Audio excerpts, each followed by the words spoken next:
Joining me today is Kim Stanley Robinson, a very well-known science fiction author. I've long thought that we need to better communicate science to the general public, but in a way that uses art and literature to be able to change the mental landscapes of an individual human mind. Stan has been publishing science fiction novels for almost 40 years now. He's a leading figure in climate fiction writing.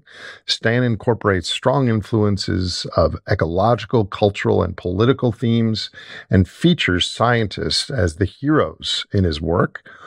Many of you have heard or read his most recent novel, Ministry for the Future, which has been highly praised for the illumination of possible near-term climate impacts and how imagining such an issue might change our responses to what we face. How can we incorporate fiction into our set of tools to bring more people into awareness of the pressing system dynamics that underpin global human events? This was a very interesting conversation. I hope you enjoyed it. Please welcome Kim Stanley Robinson.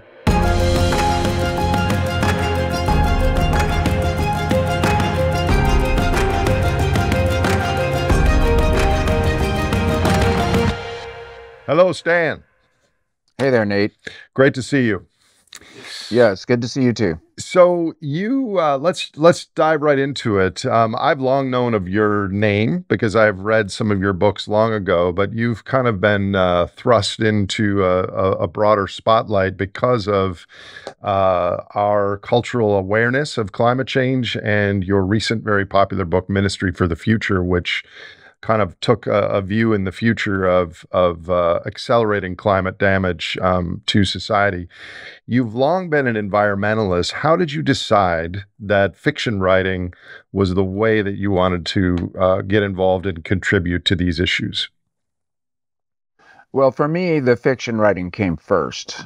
Um, so the environmentalism came later. I was a reader as a kid. I grew up in a suburbia in Southern California. I was a beach kid. I did love the beach with all my heart, but I didn't think of it as anything but getting out of suburbia into something more fun.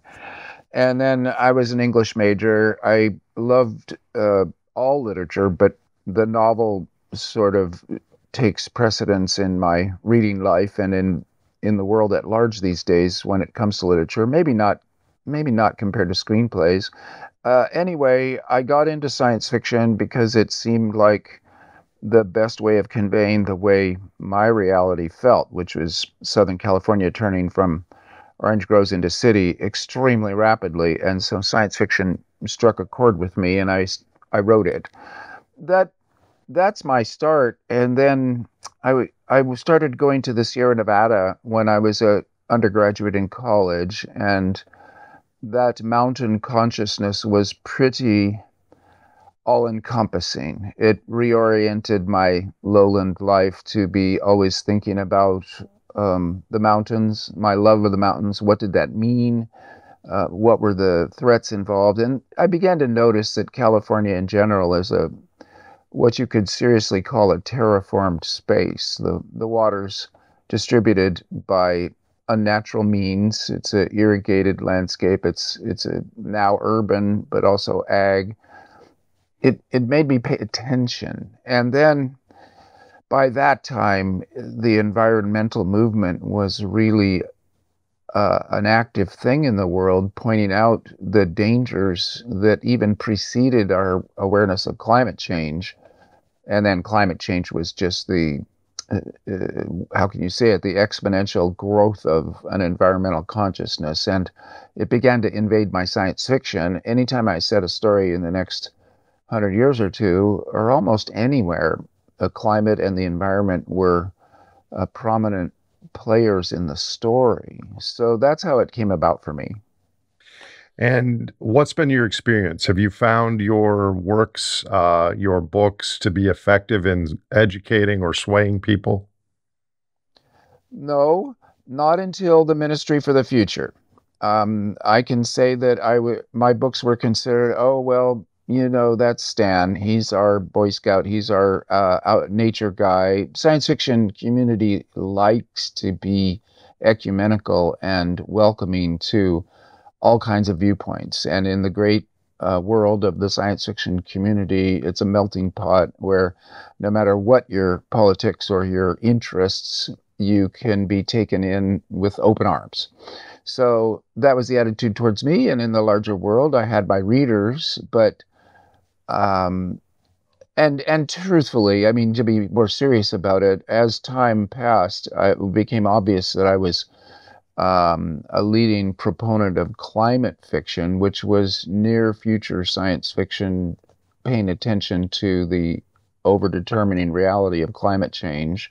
So, in other words, all near future science fiction had to turn into climate fiction to be at all realistic or relevant. And so it wasn't just the Ministry for the Future itself, like from 0 to 60, but in a growing sense of where I was in the cultural conversation. And New York 2140 was a big step in that way with its sea level rise and its climate finance. Ministry still, nevertheless, has uh, joined the, or how can I say it? It's blown up my life, but it's joined the world conversation in a way that none of my books ever have before.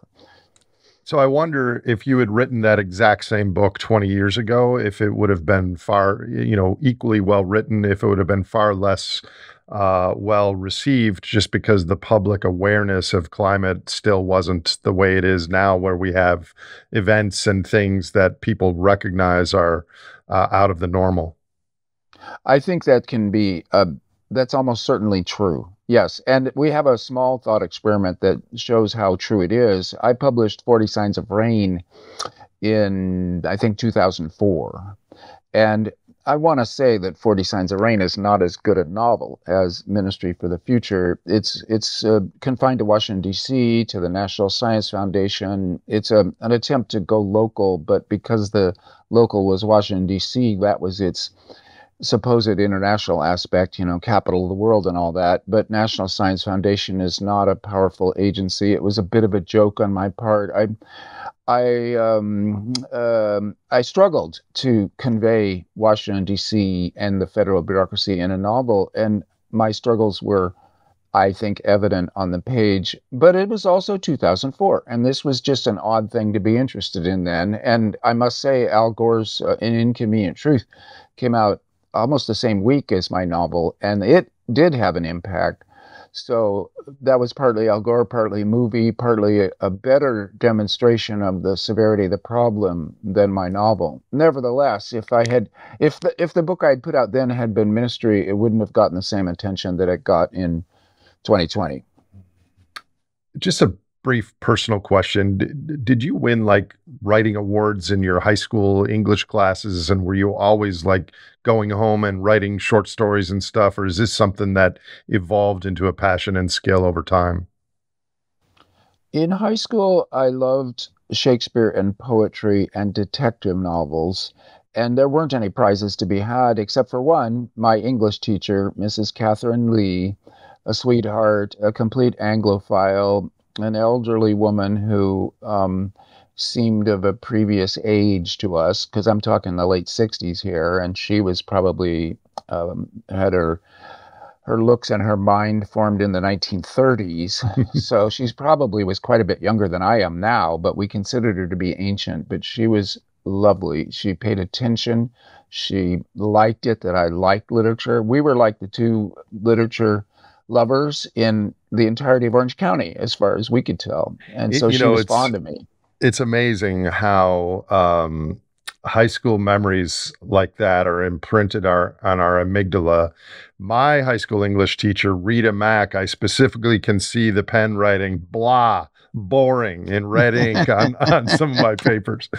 Yeah, So, yeah, so yeah. more broadly, with writing and fiction, et cetera, how important do you think art is, broadly speaking, versus science in our current kind of polycrisis situation? It's a good question and a hard one. And I'm not um, good at answering it because I'm kind of inside my own bubble looking out into the world from a particular perspective.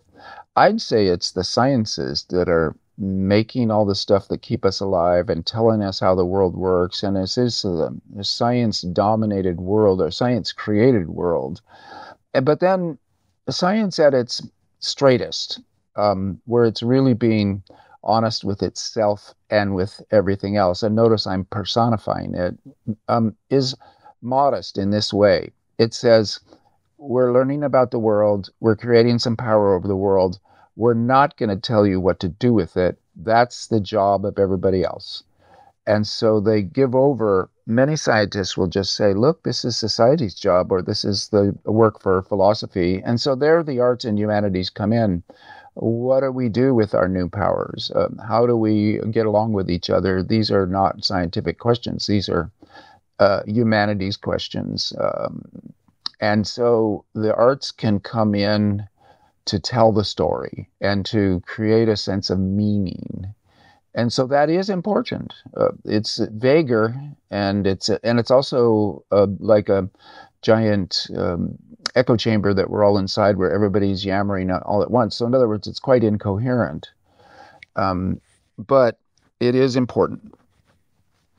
Well, I would argue that art is more important, but it has to be informed by the correct system science. And a lot of our, like you said, everyone's kind of yammering in the same chamber. A core message in Ministry of the Future is that civilization has to trust in science. But I wonder what version of science, because economic, which in my opinion is not a science, is overlaid on top of climate science and gives, in my opinion, quite inappropriate roadmaps of the future. In effect, there are no integrated assessment models that show a decline in growth from today to the year 2100. What do you think of that? Well, I'm with you on that. I think economics is a quantified ethics or a power politics disguised as a science. So it's an instrument of power to run some numbers and say, we'll do this because of these reasons, because it makes economic sense. I would divide it. It is a social science and it uses scientific tools. It could be more useful than it is. If you think of it as being something like geometry, where there are theorems, but the theorems are decided based on axioms, then economics needs to go back to the axioms. What are we doing it for? If it's for human welfare and also the welfare of the rest of the biosphere over the long haul, then those axioms would drive the economic calculations, and we would get different rubrics than profit or shareholder value, which are ridiculous rubrics. Or gross domestic product, ridiculous. And even this word you use, growth, when it's used in economics, its meanings are peculiar and various and unhelpful. We need the poorest people on the planet to live at adequacy. So that's some kind of growth. We don't need the richest people on the planet to get richer, which they have consistently since the 1980s, but especially during the pandemic, where something like 70% of the quantitative easing value created in the pandemic to keep the economy going was captured by the top 2% of wealthy people. Well, not I only mean, that, I often ask, what is the carbon footprint of quantitative easing? Something that people don't ask that question. True. Well, this is an economics question that gets delinked from physical systems questions like you ask. And so economics is ridiculous in that sense also. It's not rating biosphere impacts. Those used to be negative externalities. They weren't even included at all. Now they're attempting to include them, but things like the discount rate or the various wiggles that currently enacted, which is to say legal and powerful economic systems, they are still very poorly aligned to people and planet. So it is something that I talk about, and the fact the discussion of it in Ministry for the Future is one of the reasons that the book has struck people's imagination, that economics could be changed, that it could be aimed better, that it could be recalibrated, and that it could be something like the carbon coin, which I would say is a kind of a symbol for power and money being redirected to the public good and to biosphere health. Well, people were encouraged by that. They were interested. They were thinking, oh, it's possible to change. That was one of my few criticisms, or not criticisms, but points of interest in ministry, that you wrote about a pro-social, pro-environmental behavior that sequesters carbon would be rewarded with a carbon coin. But I wondered, in such a society, if you do things and you're rewarded with a carbon coin, then don't you in turn just go and spend it on other things that create or contain indirect carbon? Yes, I think that's valid, and it is a problem. I guess I've been thinking about this since you communicated with me before this and pondering it, and I guess I would say the book is a little cautious in that it tries to propose methods we could use right now that are not completely shocking, that they're legal. You could imagine them getting passed by central banks and legislatures. And so it's Keynesian. And so it's really that Keynesianism is not radical, nor is it particularly biosphere friendly. It is a standard economic system where the government actually stimulates the economy in times of distress, like a depression, and that stimulus is indeed what you're talking about. More carbon ultimately will be burned if carbon burning is fundamental to the system working. Then by keeping it healthy, you're burning more carbon. Yes. So, but the carbon coin, if it's adjusted right, then you bring down a ton of CO2 from the atmosphere. Hopefully the creation of what can I say, the needs and the wants, the necessities and the toys will be more clean energy created than they were before. So the decarbonization effort would extend to decarbonizing our energy systems, our transport systems. All of those would receive carbon coins, and slowly but surely, even though you might have a quite active and productive society and civilization and economic system, it at least would be decarbonized. It wouldn't solve the other problems, and because there's no single solution here, and indeed my novel talks a lot about biosphere corridors, wildlife corridors. What now is being called the 30 by 30 plans, they weren't even quite being discussed when I wrote the book in 2019, and yet now they're the law of the land because of this Montreal Treaty and because of the Ocean Treaty. Well, this is astonishing rapid progress on that front, and that's different than economics. That's land use. It has an economic aspect to it, but again, it's part of it's not exactly decarbonization, except it does draw down carbon if you leave wild land alone.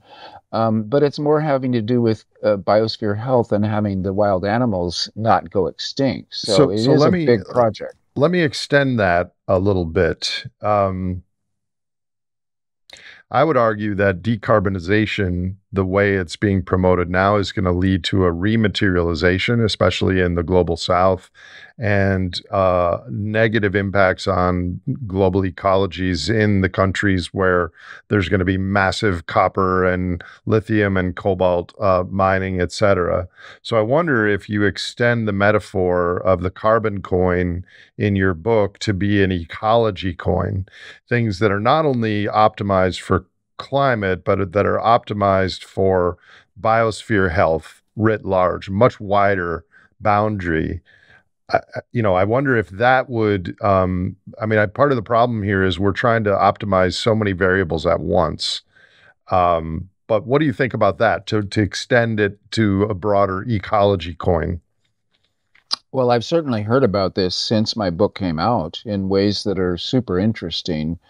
There were people who are studying the fact that you can tell what's alive in a biome, in a watershed, by taking a water sample out of its streams and testing for DNA. And those tests have gotten so good and fine-tuned that you can tell everything that is alive in that watershed, and then you get a Wait, credit you for it. can just do a DNA test and it shows the species that live in that watershed? I didn't Yes, know this that. is, well, it's the ETH, the Swiss Federal Institute of Technology, is doing some work on this, Okay. and I can put you in contact with the people who are both studying that, and also could that be turned into a form of credit for the people living in that watershed. So this would be what you were describing, a kind of biosphere coin that you would get remunerated, or you would get, instead of destroying your watershed, extracting things and selling it for profit in the old economy, you would begin to be able to make your living by taking care of your watershed and keeping a whole lot of creatures alive in it, which you can prove they're alive by this water test of the DNA. Well, it's new and interesting. I'm totally in favor long term of something like that. And all these discussions, I think there's two questions. Where do we want to go and what's like sustainable and how do we get there from here? And those are two different questions. But if we could have people making a living by doing things that are healthy for the ecology, isn't that a much better use of a Keynesian stimulus than just supporting people to buy flat screen TVs and take junket trips or whatever it is, just the consumption as usual? That's the cultural shift that I think could happen. Would be a fantasy to happen, but I'm hopeful for in coming decades.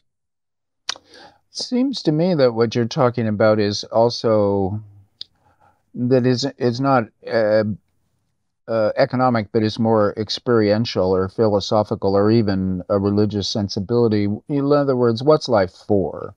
And many of us, and the way that you live your life, the to a certain extent, the way I live my life, although I'm a very conventional suburban guy still, but it's more interesting to do things than it is to watch things being done.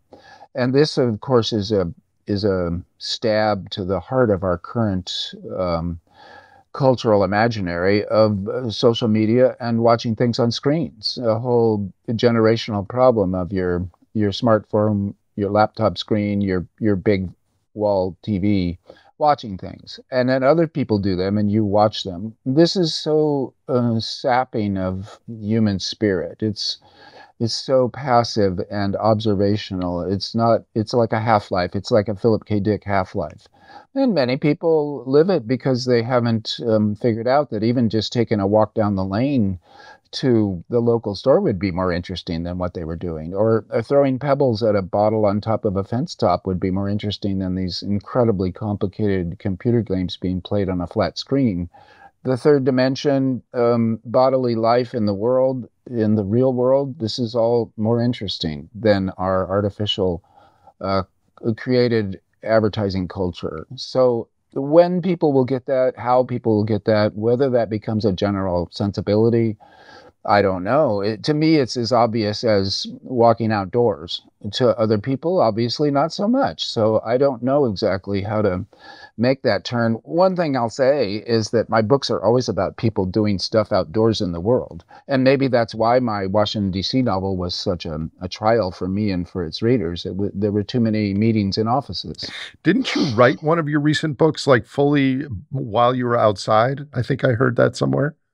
Oh, that's true for my last books since I finished that DC trilogy, starting with Galileo's Dream, or even the last book of my DC trilogy. But for sure, Galileo's Dream and every book since. So that's about 7 or 8 books now I've written entirely outdoors. Now, I'm in California, and in the winter I bundle up. In the summer I put a mister on. It can be cold, it can be hot. I have a tarp overhead so the rain just falls around me when there is rain. And I work outdoors no matter what, very stubbornly, because it turned my writing into a little outdoor adventure, and it saved my brain. I was a burned out case at that point, and now I'm very energized. That's awesome. So you are a very busy person, Stan. This podcast has been scheduled for 4 months. After we hang up later, are you going to go outside and write? Are you writing a novel now? I'm not writing a novel now, and I'm antsy and feeling unhappy about it. But the Ministry for the Future has kind of eaten my life, and I'm currently like the cardboard cutout of the minister. I mean, I do a lot of events like this, and it's okay. I'm going to write a nonfiction book about going Antarctica, so I'm quite excited about that. Have you been And there? I have. I've been twice. So the first time was in 1995, and then I went again in 2016. I loved it. It was a big adventure. A little strand of memoir will be in this book, just like in my Sierra book, where it was a big strand. But in my Sierra book, I've been going to the Sierras for 50 years. Antarctica, I've only gone twice, so that strand will be small. But there'll be history, geology, and a little bit more about this future plan of slowing the glaciers down so that we save sea level. So in ministry, you incorporate chapters from mostly unspecified, non-human, non-living perspectives. Why did you decide to incorporate these different perspectives, and what was your thought process while writing them and trying to get into the mindset of these creatures or entities? Well, thank you for that. I really enjoyed doing ministry as a kind of a miscellany, an anthology of different styles and genres and modes and character types. So, this is actor network theory out of Bruno Latour that our lives include very important contributions by creatures that aren't human, the animals in your life, the microbiota inside your gut. These are actors in your mentation and your life. And to write about that is a thing that literature ought to be doing that it hasn't done enough of because it's somewhat of a new perception. So I was thoroughly enjoying that. And Anglo Saxon literature can fit into one thick volume, all that we have left of it, and about a third of that volume is riddles. So I enjoyed having riddles of, oh, well, I am the thing that is always in control, but I never do anything. And so these riddle modes were fun for me. I also I also very much enjoyed the eyewitness account, which I began to understand is a new genre of its own that is not like fiction proper. The eyewitness account, you're usually being interviewed. It's like 10 years later. You don't dramatize the scene. You go really fast and you judge what happened, what it meant to you and your life, what it meant to the world. So the eyewitness account is interesting, and there are bundles of them. There are books of all the things that women saw on their way on the Oregon Trail, or all of the things that happened in Germany in April of 1945, or the French Revolution, et cetera, et cetera. It's a mode of history. And when I realized I could do that for my future in ministry, it freed me up. And so it's not just a photon or a carbon atom or the sun that I have speaking in the first person. It's also individual humans that you never learn their name, they never come back again, but they tell you something interesting that they saw and did. And that for me was the key that turned the lock. I was happy. So, Stan, I recently did a podcast with climate modeling expert Erica Thompson, where we discussed the ideas that models in general can go way beyond computer programmings, including the form of novels. So, do you feel like the books that you write are a sort of mental model of the potential futures that you see that allow a human, even if they don't know the science or haven't taken a science course, it helps them construct a mental model? Yes, absolutely.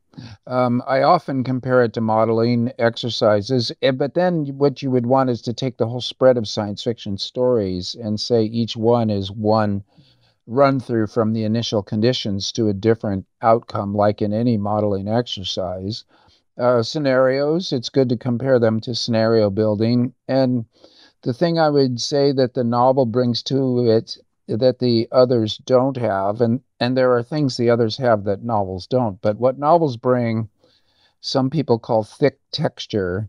And I think it's also just a time involvement and a generous giving of time on the part of the reader who has to imagine those sentences on the page into some kind of internal lived experience.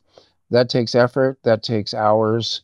And when you're done, you feel like you've kind of lived it. If the novel has worked well, you feel like you've been there, done that. It's a time travel, it's telepathy. It's quite a magical thing, but it's all in the reader's head. And so it's a modeling exercise with some heft to it because you've been there for a while and you've kind of lived it. So you've often spoken about narratives, especially speculative fiction, as a powerful tool to envision positive change in the world. However, and despite its transformative intentions, a lot of climate fiction, so far has been dystopian. And there has been science showing that dystopia tends to reinforce the resignation to negative events, climate catastrophe, et cetera. What are your thoughts on that?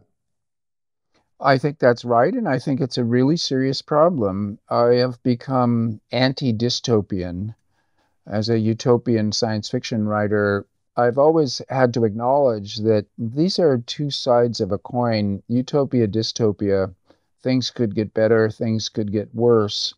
It's dialectical. They both have their value in imagining. They're like the modeling exercises we just talked about, and you'd need negative models to convince you don't go that way. So dystopia has always had its uses, and famously, 1984 is a classic case of people saying they didn't want to go to the land of Big Brother and false information, which maybe we've ended up at anyway. But back to dystopias, they're now a kind of a comfort food.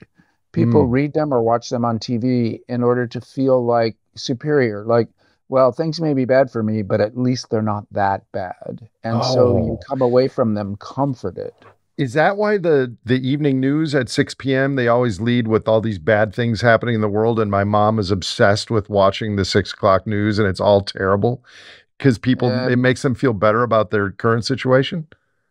yes, I worry about that. But also, if it bleeds, it leads. When it's TV news, you need something that you can look at. So it can't be facts, it can't be a report. It has to be visual, and you have to have been able to capture it at that moment. So it's always the aftermath of a crime, red lights, police tape, and a reporter outside going, "Oh, how horrible! Look how horrible this is."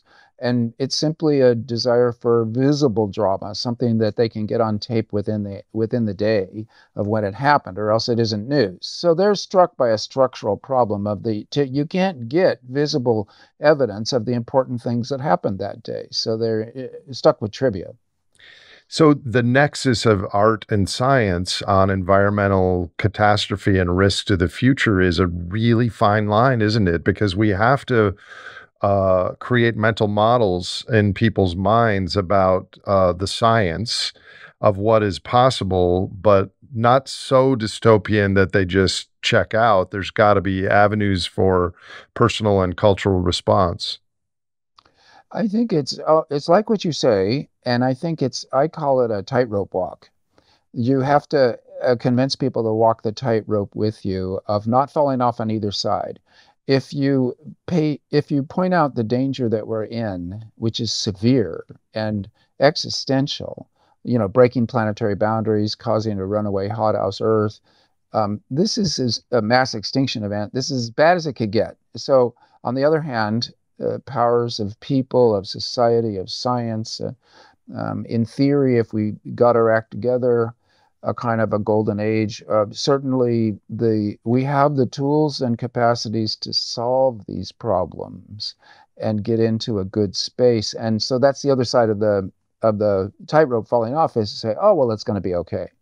What gets called cruel optimism, where you just shrug and say, look, the experts will take care of this. I'm living my life. I don't need to worry about this. And indeed, you don't need to worry either way. If the world is going to hell in a handbasket, then there's nothing you can do about it. If the world is headed towards utopia, then you don't need to do anything about it. So the tightrope walk is it's very narrow. It really is a tightrope that you have to stay balanced on it and say the situation is dangerous. There are things we can do and must do, and that's the line you have to hold to. In your book, Ministry for the Future, one of the beginning premises was that millions of people in the subcontinent of India died because of higher wet bulb combination of temperature and humidity. How much of that wet bulb India framing was science fiction, and how much of it is what you, Kim Stanley Robinson, actually believe about the future?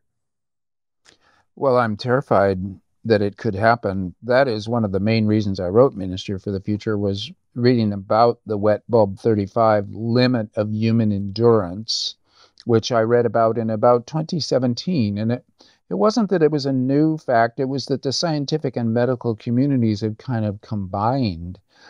People in the climate community had been saying temperatures could get this high, and people in the medical community were pointing out that would kill a person if you weren't in air conditioning, because we're not good we need to sweat off excess heat as bodily creatures. And that works in dry heat. In wet heat, it works far less well. And at wet bulb 35, which is, as you said, an index of heat and humidity in combination, then you die within several hours, whether or not you are in the shade or not, whether you have a fan on you or not, because sweating stops working at wet bulb 35 in a way that you overheat internally. And hyperthermia will kill you just as fast as hypothermia. This was news to me. And when I read it, I thought the idea that humans could adapt to anything is a false one. And this was a thought that was out there in the culture, that, oh, humans are so adaptable. We'll just adapt to higher temperatures. Why are people so worried? And this is sort of the view of what was called for a while the eco-modernists, that essentially we're adaptable, we can solve any problems. Quit worrying so much about the carbon burn, and a global average temperature rise of 4 degrees Celsius, big deal. Well, that turned out to be wrong.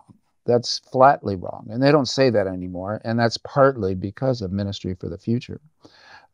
I just put it out there that the real news is that will kill us. And vast swaths of the world, including the American Southeast and the Midwest, like I know where you live, one of the hottest wet bulb temperatures ever recorded was right outside Chicago in the early 1990s. And it was one of those flukes that happened, but it goes to show that anywhere where Because it you was get, so humid. yeah, it was humid heat. It was like a wet bulb 32 or even wet bulb 34 for a couple hours. And well, a functioning electricity system will allow you to get shelter and air conditioning. You can save your life. But when the grid goes down and you don't have air conditioning, then you'd be doomed. And that's sort of why I put it in India. That's a place that's going to be very susceptible to these temperatures. It's got a weaker power grid that fails often. And that combination was what I wanted to indicate could be deadly soon. And so this is a real fear that I think a lot of people have if they're paying attention. It's we are having heat waves. People are dying in them. I was in a wet bulb 31 in India last April, and I was interested because of having written my book. Maybe interest is too weak of a word. I was highly apprehensive. It turned out it was no worse than a day in Washington, D.C. You know, Washington, D.C. during a hot summer's day, steamy heat, it will cook you up quickly. And this day was no worse than that because it wasn't wet bulb 35. But we could get to that soon. So, this is a case of starting with dystopia, of starting a novel with something happening so horrible that it gets the world's attention. What I'm hoping is that since we know it can happen, we'll act before we have the disaster. Yeah, I have a lot of thoughts on that, but that would be like a whole other podcast because I think there's a systems challenge that we have, and climate is but one of the risks that we face, and it's downstream of our culture optimizing for profits tethered to energy, tethered to carbon. And so I personally don't think we will see 4C unless something radical happens. But I think 2C is pretty baked in the cake, and that's going to be bad enough. But we're going to have many other dystopian aspects to our future than just climate. So let me ask you a hard question, maybe, which I'm really interested to see how you will respond. Is science fiction, not just your writing, but science fiction writ large, inherently techno-optimistic? Colonizing space and these things, to me, seem energy and ecology blind from a biophysical perspective. So I suppose books about an Earth Trek future where humans are using 80% less material throughput and it's a tougher material existence, but perhaps greater spiritual pursuits. That sort of book wouldn't actually be in the sci-fi genre. It would be in something else. But do you have any thoughts on that? No, that would be a science fiction story, and it's a good one. I'm going to make a simple cut and say science fiction is any story you set in the future. So, UN demographers, stock forecasters, everybody that pitches their story into the future and says this is going to happen, they don't know that. The Right. future is unknowable. So they're doing a science fiction story. Often it's disguised as nonfiction or as futurology or business prediction. It's often a scam because anybody who claims to know what the future is bringing is making a false claim. So you have to be suspicious of it. And one thing science fiction does, it says, look, this is a fiction. I'm making this up, but it's interesting anyway. And so if you put a story out like yours, this is a good science. It's a form of utopian science fiction. Things could be better for these reasons. And that's the kind of science fiction I write all the time. The I would agree with you. The dream of space, I've written about this often, and I talk about the solar system as our planetary neighborhood and actually amenable to human visitation in person, which would be more or less interesting, depending, not that interesting, like going to Antarctica, useful, interesting, but not transformative. The dream of going to the stars is a fantasy, a false dream. It's impossible. I wrote about this in Aurora, made myself very unpopular with the people who write space fiction because I said, look, it's a great story space like Middle Earth is a great story space, but it's not real. We're not going there. It's too far away. Humans co-evolved with Earth. We are stuck with Earth. That is not a bad thing. That is just part of being part of a planet. Planetary consciousness is very important. And you no more should complain about that than you would complain that you don't live on the inside of the sun, or you're not an angel, or you're not an ant, or something. You're a human on planet Earth, and you're a planetary creature. There's an interesting side case to be made that Mars, if we were to be in a good balance with Earth, a biosphere, and a stable civilization, Mars could become an interesting scientific station, blah, blah. That's a separate and side issue, a kind of a random case. You can't see the same thing about Venus, for instance, or the surface of Jupiter. But Mars, you could land on it, you could live on it, you could set up a little space station there. A few Big people deal. could live on it. A few people, like Antarctica today. The best analogy for Mars is Antarctica, which we're there and nobody cares. And to me, it's, Stephen, very smart and famous people, Stephen Hawking, Elon Musk, among them, kind of say, we're screwing up Earth. Climate's going to be bad. We need to colonize outer space and head to Mars. And that makes just zero sense to me because on the worst thermonuclear runaway climate scenario, Earth is still going to be a paradise next to Mars. I I agree mean, with you completely. That is a case that has to be made. And the thing about people like Hawkins, the thing about people like Elon Musk is they're smart. They aren't that smart. They aren't wise. They aren't philosophers. They are not ecologists. Very often physicists will assume that ecology is just physics in action and that they've got it all sussed out because they know the rules of physics and they can do rocketry. But you can't do plant biology just knowing rocketry. It's more complex, it's more interconnected, it's a more complex science. And many physicists will arrogantly say that because I know the laws of physics, I know everything. But they don't know how a marsh works. They haven't studied biology enough to understand their own ignorance. So, how smart are you if you don't know how ignorant you are? Homo sapiens, we have not yet lived up to our moniker. I think we've been more clever man than wise man. Yeah, Let's hope that. Homo faber, humans, the makers. That's to me the best name. We do make things, and it's a real skill. So, do you think, in your writing, you've often advocated for a rewilding of Earth? Um, kind of, I assume you're aware of E.O. Wilson's notion of half Earth as one of the key solutions to the future. Is this possible? Are there any signs that we could eventually do this in coming decades? Yes, I think there is. I love E.O. Wilson and his biophilia. He's a very important public intellectual and philosopher, recently deceased, but I honor his memory, and he will be remembered like Ben Franklin or William James as an important American thinker. And Half Earth was crucial when it came out, but I thought it was quite utopian. And now we already have 30 by 30. All the nations on Earth have agreed to keep 30% of their lands wild by the year 2030. China forced that deal through, which is super interesting. And now we have the same thing for the oceans, just completed after 10 years of negotiation. These are super hopeful signs that are underreported in the news because people don't get it, because they are indeed living inside their social media and their laptops.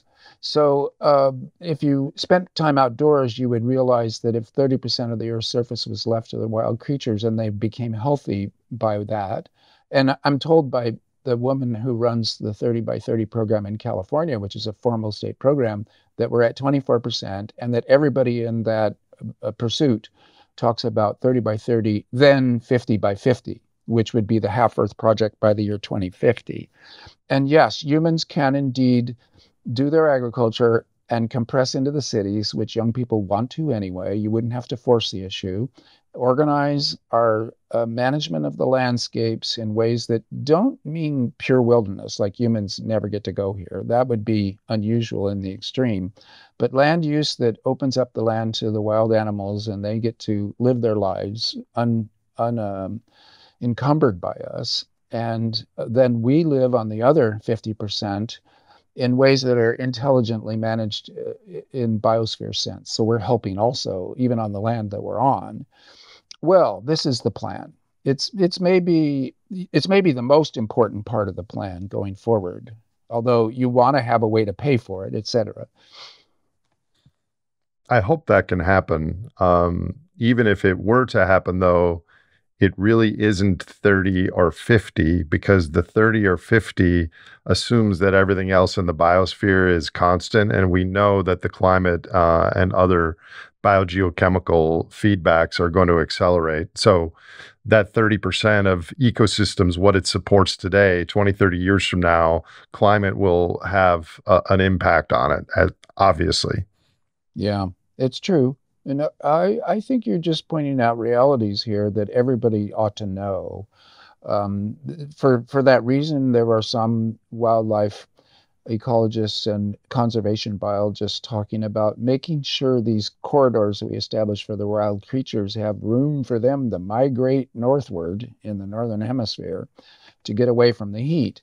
And you mentioned the inevitability almost of us creating a 2 degree Celsius rise in average temperature. That's looking very, very likely, as you know. That's why you said it. So I'm saying that means we're going to have to suck down a lot of CO2 out of the atmosphere. That's going to be a project. Regenerative agriculture, reforestation, and even mechanical vacuum cleaners sucking it out of the air. Everything is going to have to be applied to get us back down to I don't know, 350 parts per million. It makes sense. I mean, there's a reason Bill McKibben chose it as the name of his organization. We could do it if we don't have a runaway that blows out our abilities to do it. Well, we could do it.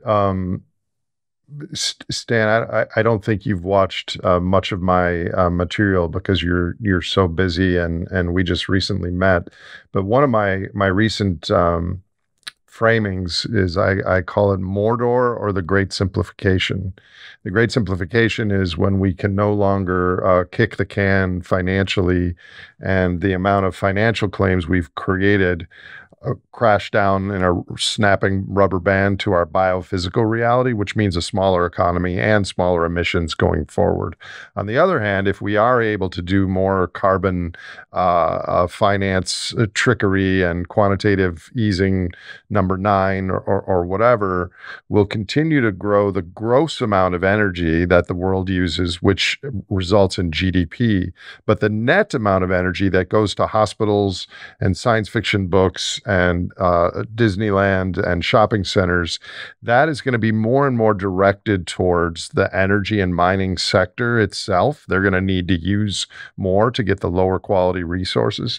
And the mechanical vacuum cleaners and things like that take care of our environmental waste. And so a much larger percentage of GDP will go to energy and environmental remediation. So in that scenario, the rest of the economy gets priced out a little bit. And so if we're going to get down to 350, if that were to be a cultural objective, which I am skeptical on, we would have to give up a lot of other things in order to make that the primary focus. Yes? Maybe. I take your point. It makes sense. I am interested in the people who are talking about things like regenerative agriculture, that we could both grow our food and capture more carbon in the soil that we grow our food in. So we have more biosphere health, as much food, and more CO2 sucked out of the atmosphere all at once. I'm always looking to these multiple goods where we need food, but we also need less CO2 in the atmosphere if we can do both at once, which is a technique. And agriculture is a science and a technique that people spend a whole lot of time studying. Right now in the fields of America, especially corn and soy, the carbon in the soil by weight is down to about 1%. And it could be that with some changes to agricultural methods, we could begin to draw down, and it tops out pretty quickly. You can't get more than 3 or 4% of carbon by weight in the soil before you have kind of topped out that soil. It's not an infinite bank, but it's so much soil So if that we even doing that, just hypothetically, if we went from 1% carbon by weight in the soil to 3% globally, just yes, hypothetically, yeah. what would that do to drawing down the carbon roughly? Do you have any idea? Well, it's incredible, and yet it's apparently true that is enough carbon that's as much carbon as we've burned out into the atmosphere since the Industrial Revolution began. Really? So yes, it's an enormous sink. Now, I mean, I'm told this by people who are studying it. I am still a science fiction writer. I'm a reporter, but I'm telling you, there are people who say this. Well, I'm actually a lot more sanguine about regenerative agriculture than the mechanized vacuum Yes, cleaners. yes. So if you have any world expert on regenerative agriculture you could introduce me to, and I could take a deep dive on that publicly on a podcast, I would welcome that. What are your thoughts I can do on? that. I've just Okay, run into those people. I am going to write that down. okay, awesome, thank you. What are your thoughts on geoengineering? Will we eventually be faced with the obvious, oh my God, look at what's happening with climate and we'll have to try it? Are you morally against it? Are you hopeful of some of the science there? Or what do you think? I think it might be a break glass in case of emergency type operation. I am not morally against it. We've already geoengineered this Earth to within an inch of its life. That's called climate change and biosphere collapse. Civilization has been geoengineering all along. Right to the beginning of burning down Australia when humans first arrived there, etc. So it's an old practice. Now, if we needed to do it because people were dying all over the tropics because of wet bulb 35 temperatures happening all the time, then this thing people talk about of casting dust into the atmosphere and imitating a Pinatubo type volcanic eruption, dropping worldwide temperatures for a degree or two for 5 years, after which the dust falls back to the ground. Um, I think the real issues there are governance issues. How do we decide to do it? How do we get public buy-in? And it doesn't look like some weird Dr. Strangelovian type experiment with the Earth itself. We've already been experimenting with the Earth itself in ridiculously bad ways, and a lot of times in ignorance of what we were doing.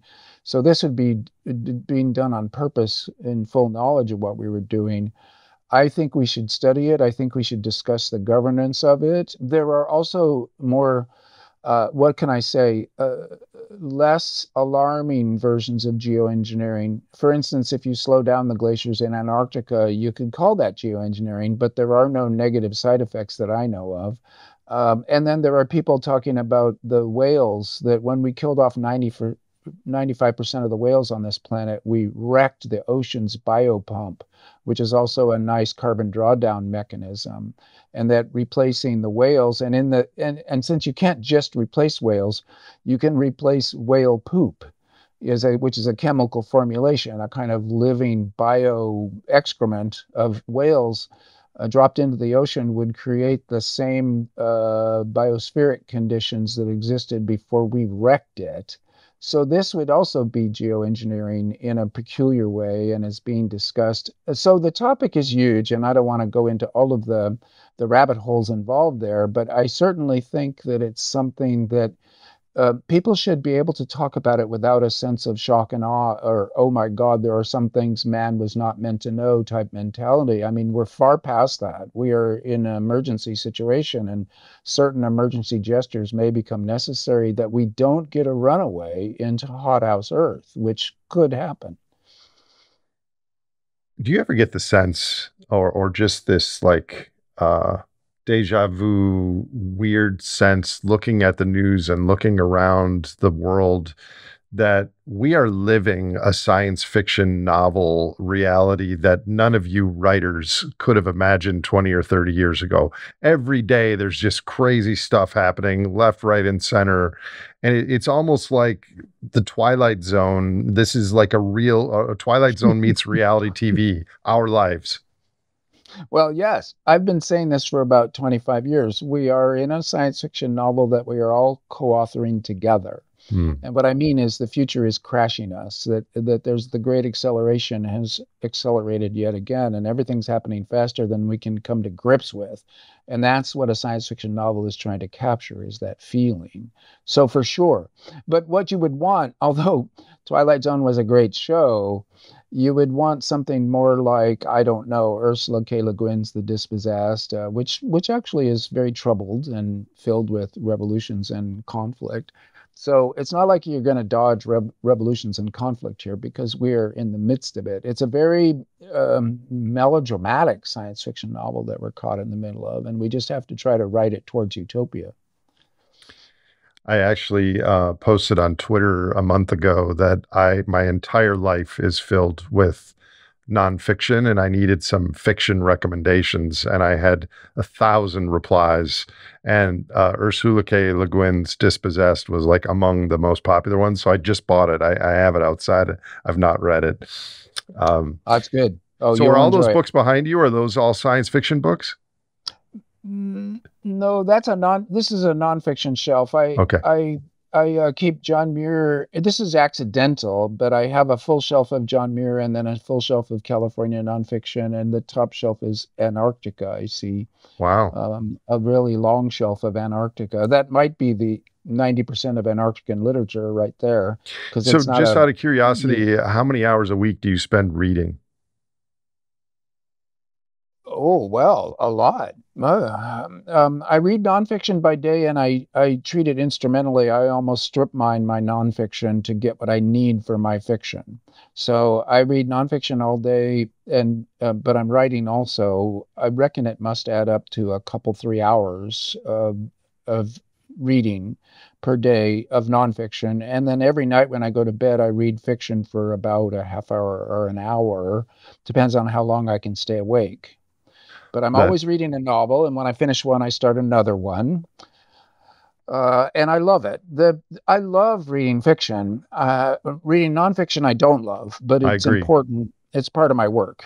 It's good literary hygiene that you've described. 2 hours of nonfiction, half hour of fiction before bed.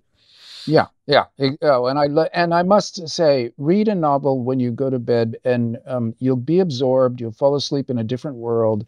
You'll live that life. It will be the best part of your day. Or let's put it this way: you'll look forward to it every day. Oh, good. Now I get to dive into, like right now, I'm reading The Ragged Trousered Philanthropists, a British working class novel from about 1904. Very funky, very serious, very sad, very intense. Working class life when you were in the precarity really means it when you're going to die if you lose your job and your family too. And then I'm also reading Freddie the Pig and the Baseball Team from Mars, a children's book that I read when I was a child. Obviously, it had a big impact on me since I still play softball and I still write about Mars. And it's sort of lighten the load. I usually just read one novel at a time, to tell you the truth. I think that's the best way. You join that world. But in this case, I'm kind of lightening the load of the ragged trousered philanthropists. Well, lightening the load is part of the the recipe to remain sane in these times, because you and I, in the stories we're trying to share with society, this stuff can get toxic. Reading and learning, like you said a few years ago, you learned about wet bulb 35. I just learned about that 2 years ago. And you just add these things, and the human physiology and our genome didn't evolve to handle this much toxic information about our world. So we need antidotes. I have dogs and I live in a forest, but I also like fiction reading as well.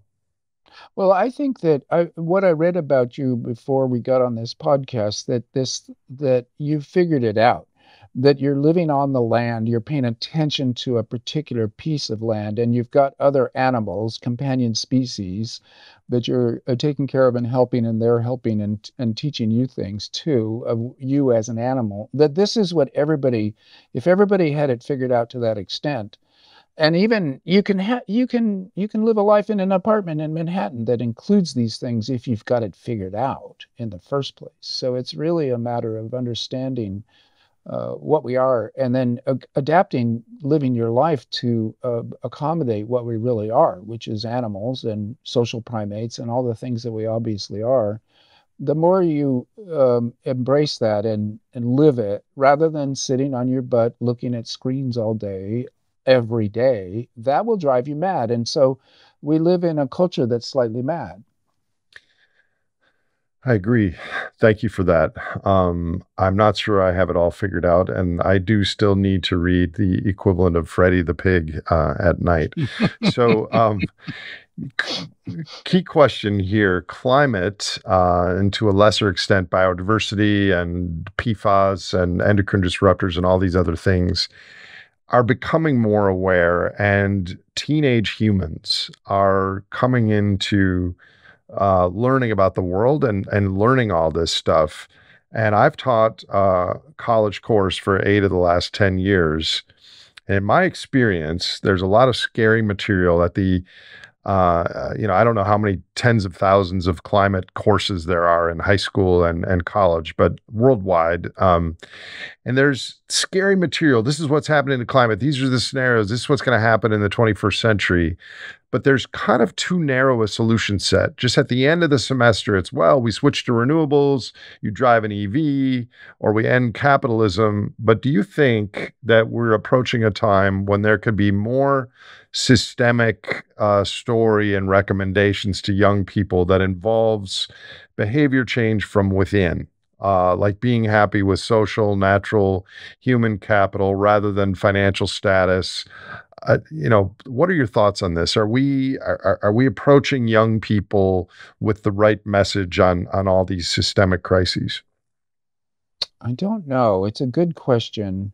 It speaks to what Raymond Williams called a structure of feeling, that a civilization has a structure of feeling that is cultural. It's not biological, and it changes over time at different historical moments.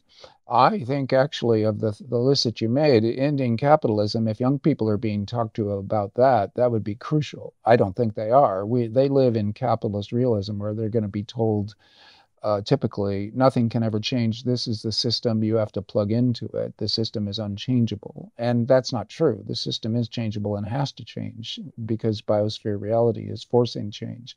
So they might be aware that change is coming fast and it isn't planned and it's going to be incomprehensible. I see a lot of climate dread, a lot of anxiety, the young people, a sense that, well, we're doomed already. And no matter what we do, we're just on a downhill slide into chaos and disorder, which is not a inaccurate assessment of the way things feel for sure. And you can't change the feeling just by uh, pushing a button or saying some magic words. You actually have to change the political economy that you're in to one that's more life positive. So Indian capitalism would be one big, I mean, geez, when you say it, it's just so radical. I would say now reforming capitalism extremely rapidly to getting to something that is more like cooperatives, that is post-capitalism in its first step. That would be a big step, and we aren't really there, but we're trembling on the brink. I think also there was a world order working in the neoliberal times, say the 1990s, that isn't working anymore because it doesn't take into account the biosphere or what we really are as creatures. And yet there's now 8 billion of us. So the old system isn't working. The new system hasn't yet been invented. This is often talked about. The in between, the interregnum between one system and the other, it feels frightening because you can't, despite me being a science fiction writer, what I can say from that is you can't see the future. You can't predict the future. There's too many factors and it's changing too fast. So, I mean, there's reason for everybody to feel anxiety and climate dread. But what you can do and say to the young people is solutions are out there.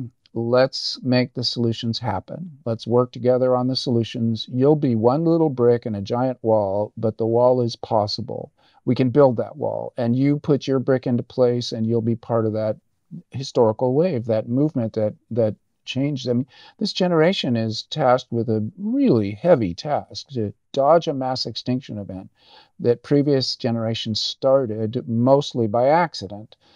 Well, tough assignment, and people will be freaking out the entire time and even fighting against you the entire time. So it couldn't be weirder, harder, and all you can do is try to call out for, solidarity, put your shoulder to the wheel, and fight the good fight anyway.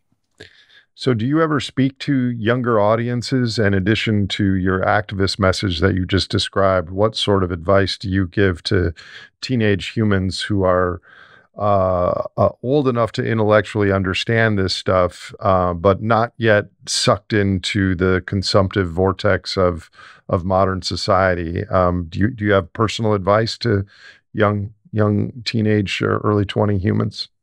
Yes, I talk to all the schools in Davis on a regular basis because I have teacher friends who ask me to come by, and in Davis it's easy. And then I talk to college students all over the world, in literally the case. And they're young enough that they're forming their ideologies, they're figuring out their ways in life, they're thinking about what they're going to do with their lives, and they're very active and open-minded. That's the crowd to talk to. Um, I think, and it's a privilege to talk to them. I try to learn from them and listen to them as much as I can. And what I just say to them is no matter what you're interested in, and you can follow your interests, follow your nose. I'm interested in art. I'm interested in engineering. I'm interested in plant biology and why bugs eat plants and why plants are protected from bugs. Whatever you're interested in, it's a climate change project now. You can be anything, a sculptor or an accountant, someone measuring things, and engineering for sure. Well, it's going to be climate change work. There will be work for you that's good work. And here's how I try to encourage them. When I was in younger middle age, there was a joke: the one who dies with the most toys wins. It was a bumper sticker, Hmm. and it was making fun of and expressing the meaningless cynicism of middle class American society circa 1990. It was an 80s thing, a 90s thing. People were worried. the capitalist wheel of birth and death. You work all your life, then you die. Nothing matters. I mean, what's the point here? So this is what the bumper sticker was making a joke about. Whoever dies with the most toys wins. Obviously stupid, absurd, a lack of meaning. And this was the problem. Well, now I can say to young people, your life has meaning. We are in a crisis. Everything you do can actually fight for the people of the future. It's a cause, and so life has meaning. It may be a rather scary and desperate meaning, but it's better than no meaning at all, which was the previous problem that's completely gone away. So sometimes I try to cheer them up. You're lucky to have climate change because otherwise you'd be in existential despair because capitalist reality is totally stupid, and you've got to get past that. Yeah, two comments there. First, I remember seeing that bumper sticker. I didn't know it was a joke. I thought people actually believed that. I didn't know. And secondly, yeah, I've heard this from a lot of my students and colleagues. We have a lack of meaning in our culture right now. Kind of the theology of past religions and then the theology of economic growth are waning. And what is it all for? What is our purpose? And what other purpose can there be, in my opinion, than the viability of the ecosystems on our planet for the long term? To me, it all comes back to that. And climate's a piece of that, but it's not the only piece. It's not the only piece. Yeah. You're living in Wisconsin, and it's a Mm-hmm. Wisconsin guy, Aldo Leopold. Mm. What's good is what's good for the land. Yeah. Well, this is a very powerful statement. Very powerful. It's a philosophy, it's a religion. And when he said the land, I think he means all the living things that make up the land, of course. It's easily understood and it's incredibly powerful as an ethos, but also as a decider. You can say, well, what's good? I mean, you've got your opinion, I've got my opinion. You can't determine it, but what's good is what's good for the land, because that's what'll be passed on to the other animals and to the generations to come. So the Leopoldian land ethic, as it's called in ethics and philosophy classes and ecology classes, this is a very, very high statement of how you can, in a single phrase, you can make up a new religion that makes sense. I love that. In my job now, I'm non-ideological because I'm trying to unite many different groups of humans towards a common, path that's going to face all of us.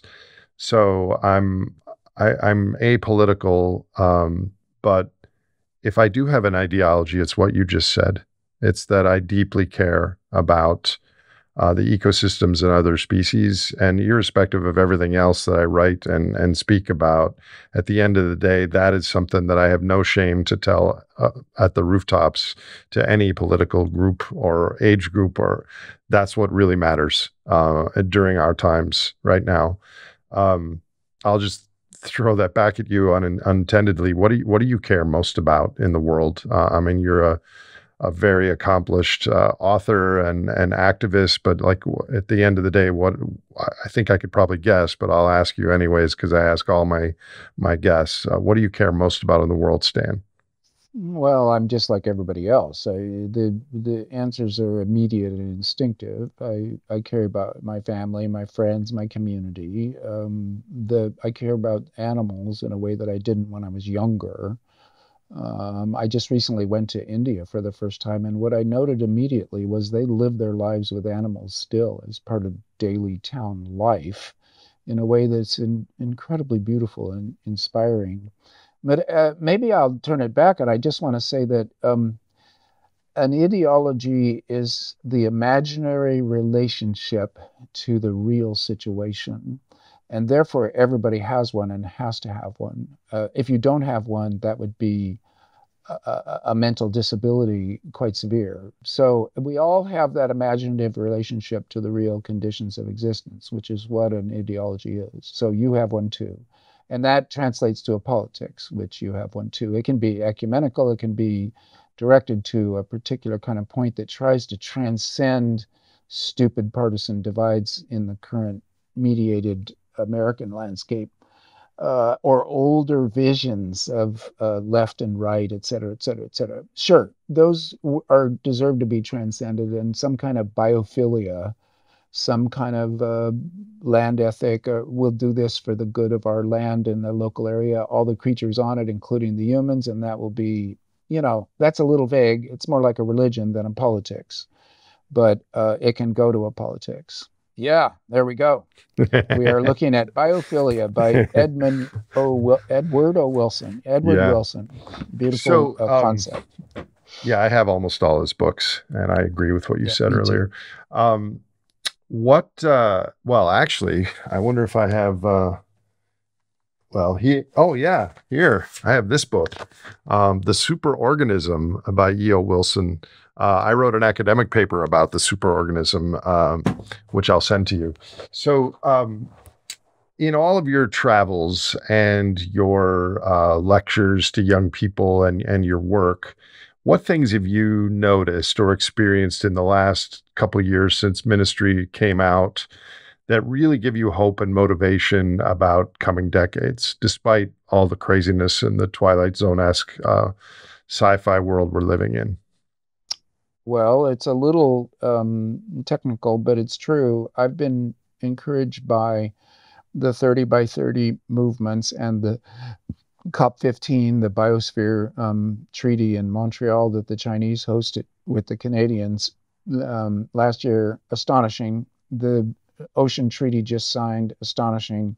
These are big victories. And even though they're just promises that nation states make to each other, in other words, they can be broken by other people later on, those promises matter because it's a putting forth of statements of intent and that these things are important.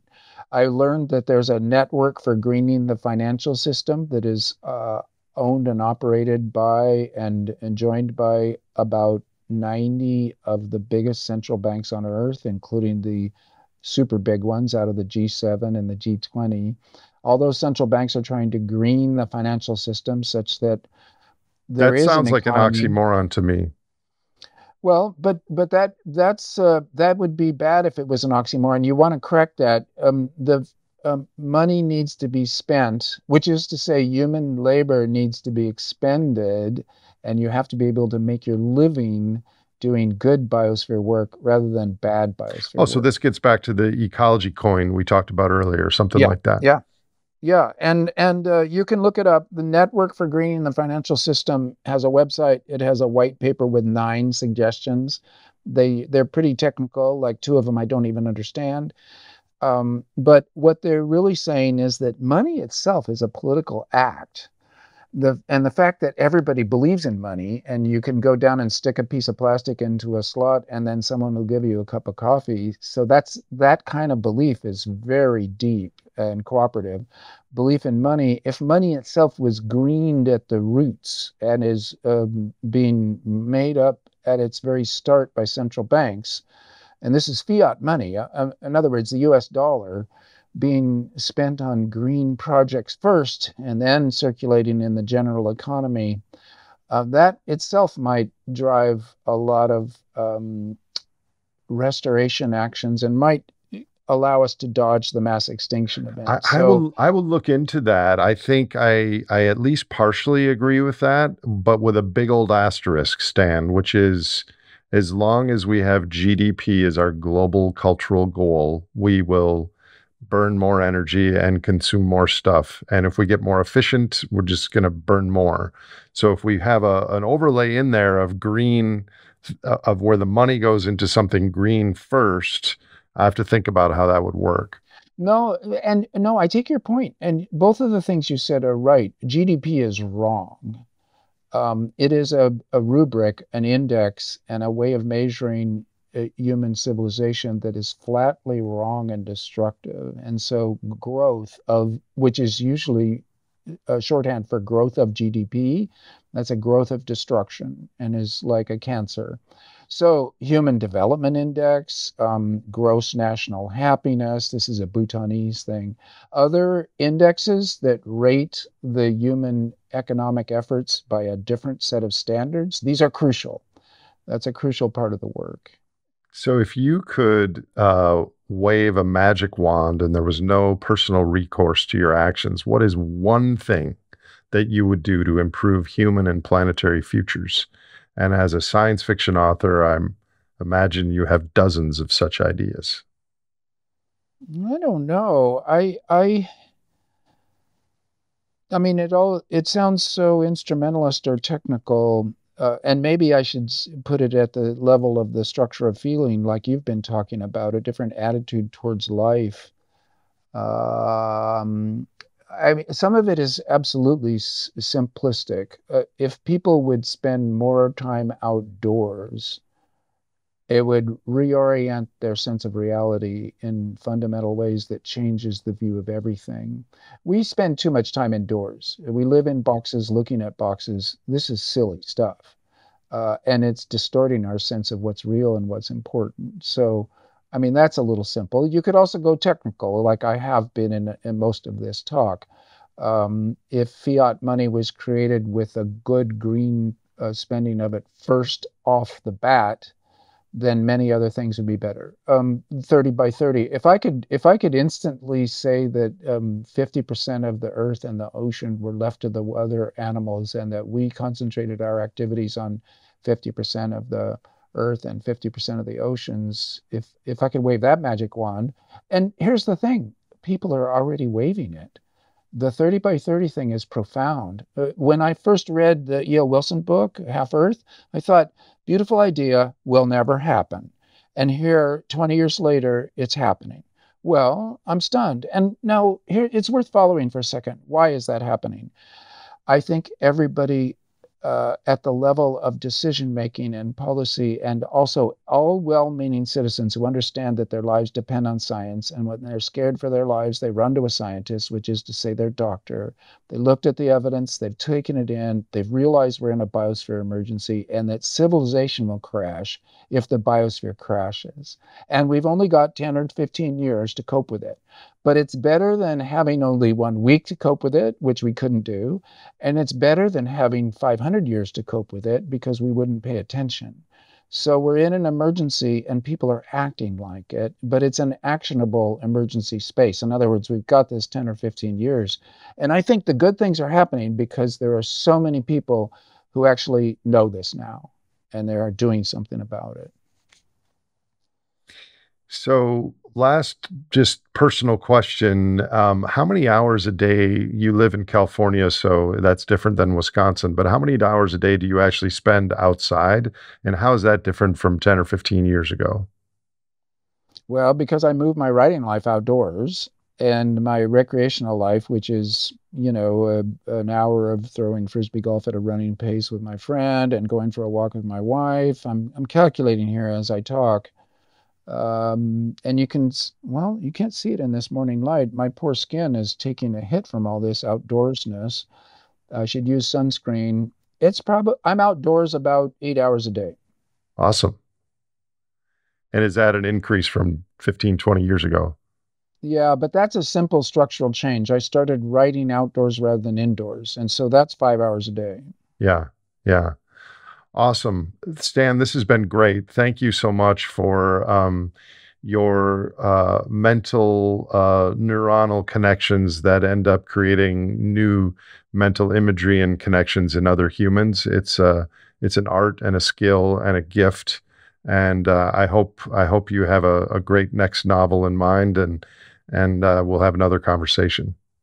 Well, thank you, Nate. It's been a pleasure. And I might not have another novel for a long time, but it's okay. I'm doing other things. I've had an awfully long writing career. And so if I get a few years off to kind of reorganize my poor brain, that's probably a good thing too. So I'll be Excellent. having fun. Yeah. Thanks, Stan.